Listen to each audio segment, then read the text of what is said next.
We don't know a lot about him, Yvonne. He was 45 years old, a close confidant of Baghdadi. They met in 2004 in Buqa prison when they were both imprisoned by American forces.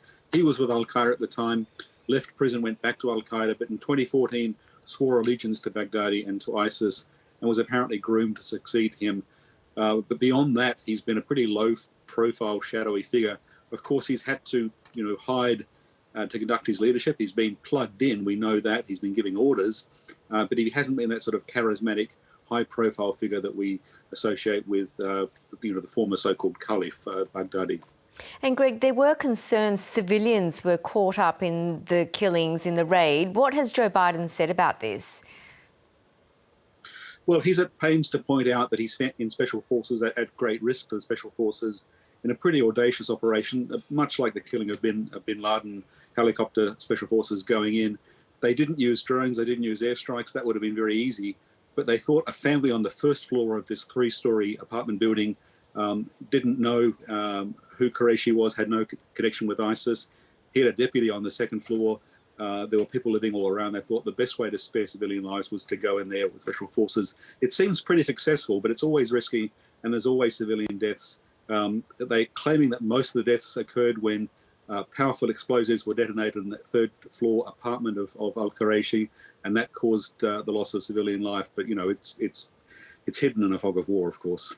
And it comes at a time when IS has been reasserting itself in Syria. How much of a setback is this for the group? Look, probably, the truth is we don't know, but I think it's fair to expect that this will not be a great setback. It depends on the internal politics and succession plans. So-called decapitation assassinations, seldom achieve lasting benefits. They might buy you a few months of time. We think Qurayshi was a good strategician and was plugged into leadership, so his loss will be significant. But it may even be that somebody more effective comes along. It may even be, Yvonne, that in time ISIS leadership shifts to Afghanistan, where it will be much easier to conduct a global network and lead it with a higher profile than trying to hide in what is hostile, essentially al-Qaeda territory in the northwest of Syria.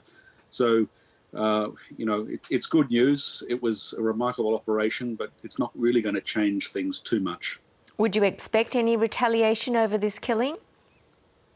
That's a good question. It's quite possible some people loyal to Islamic State will take it on themselves to do what they can to get retaliation. But I think that's just one of those unknowns. I mean, it seems the Americans knew about the location of al-Qurayshi since probably December. And obviously it made sense when they had a window of opportunity to take him out.